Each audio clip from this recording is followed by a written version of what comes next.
let's talk about bonds in Lewis theory.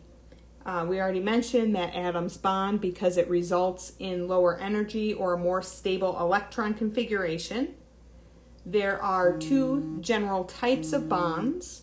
We have bonds formed by transferring electrons, those are ionic, and bonds formed by sharing, those are covalent.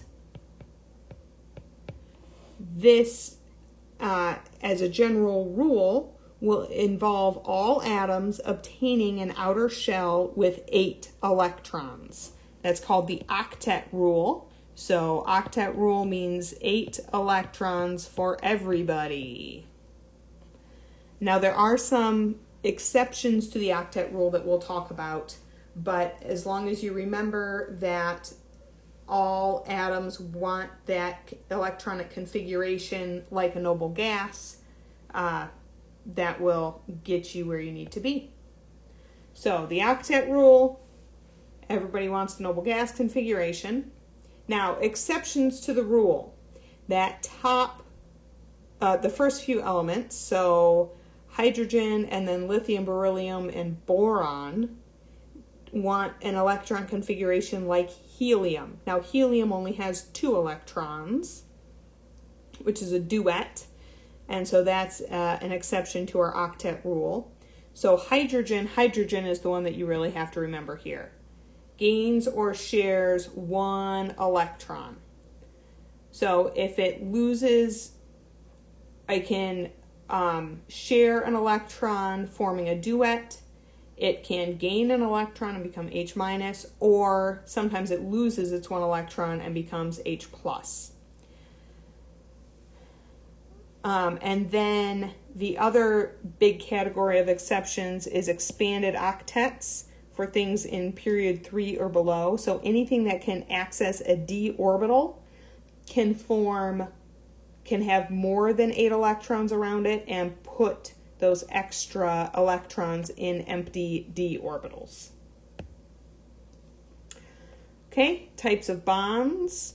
We briefly talked about this already. Metals to nonmetals form ionic. Those are transferred electrons. Nonmetals to nonmetals form covalent. That's where we're going to spend much of our time in this chapter, and that deals with sharing electrons.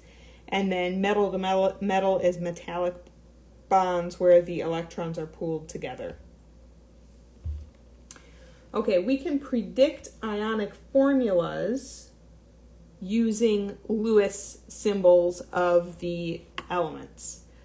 So this is just another way of thinking of a concept that we covered several chapters ago, where we can transfer our electrons this time and then come up with what our formula is. So if we're combining lithium with oxygen, our oxygen is missing 2 electrons. Each lithium has 1 electron that it brings with it that it can transfer.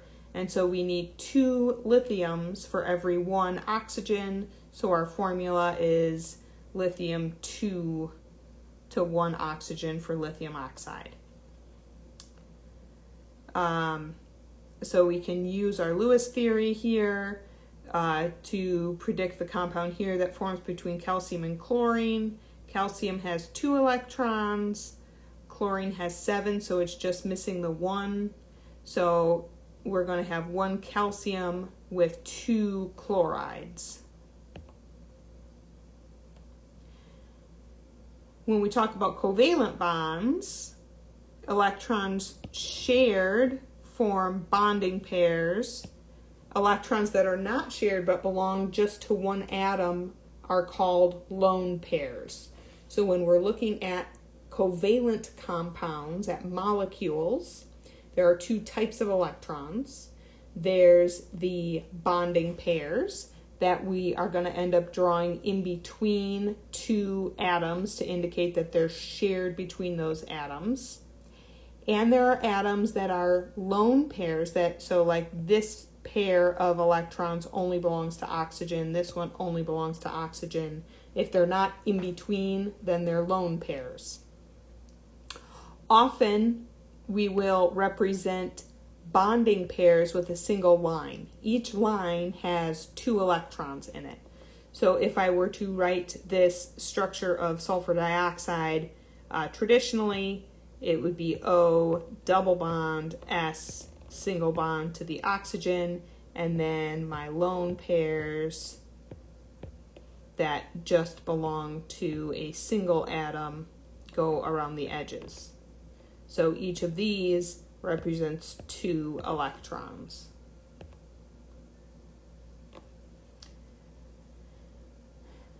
If there's one pair of electrons shared, that's called a single bond.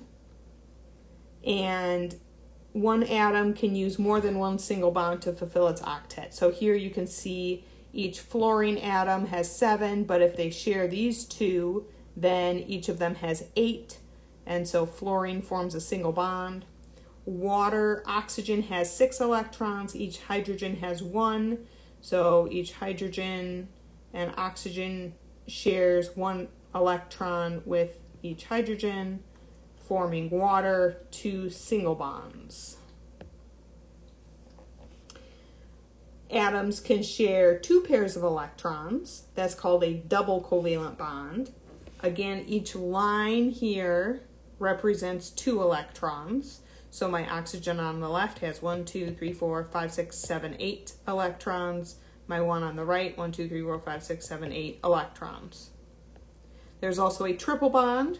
That's the maximum number of electrons that 2 atoms can share. It's 6 electrons total, 3 per bond. Nitrogen N2 forms a triple bond with 6 electrons shared between the 2 atoms. So Lewis theory does a good job of predicting these simple formulas.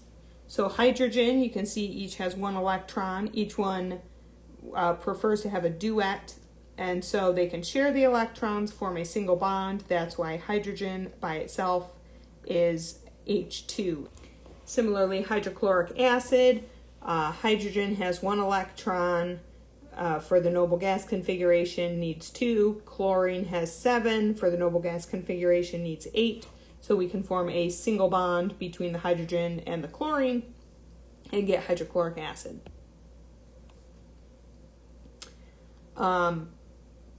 Oxygen tends to form 2 bonds. It can either be singly bonded to 2 other atoms or doubly bonded to another atom.